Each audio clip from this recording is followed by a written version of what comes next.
ആമേൻ ആമേൻ. യേശുവിൻ്റെ ഏറ്റവും പ്രിയമുള്ള കുഞ്ഞെ, എസെക്കിയേലിന്റെ പുസ്തകം 36-34.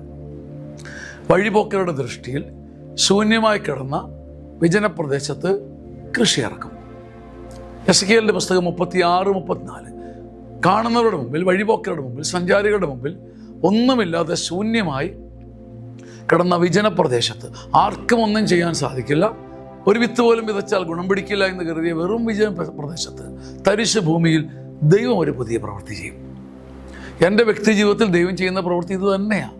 ആളുകളും ബന്ധുക്കളും സ്നേഹിതരുമൊക്കെ എന്നെക്കൊണ്ട് ഒരു ഗുണവും ഇല്ലെന്നും ഒരു പ്രാപ്തിയില്ലെന്നും നീ ഒന്നും ഒരു പരിധിക്കപ്പുറം ഉയരില്ലെന്നും പറഞ്ഞതാണ്.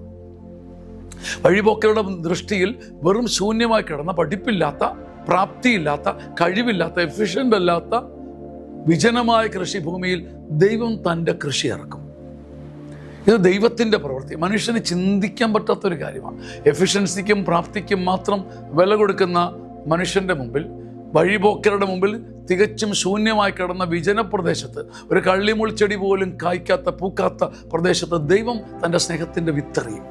ഈ വിത്ത് നിന്നിൽ വീണാൽ നീ ഫലസമൃദ്ധമായ വയലിനെ തൊപ്പിക്കുന്ന വിളവയലായി മാറുകയും ചെയ്യും. ഈ വചനം നമ്മുടെ നെഞ്ചോട് ചേർത്ത് പിടിക്കാം. വഴിപോക്കരുടെ മുമ്പിൽ ശൂന്യമായി കിടന്ന വിജനപ്രദേശത്ത് ദൈവം ഒരു കൃഷി ഇറക്കും.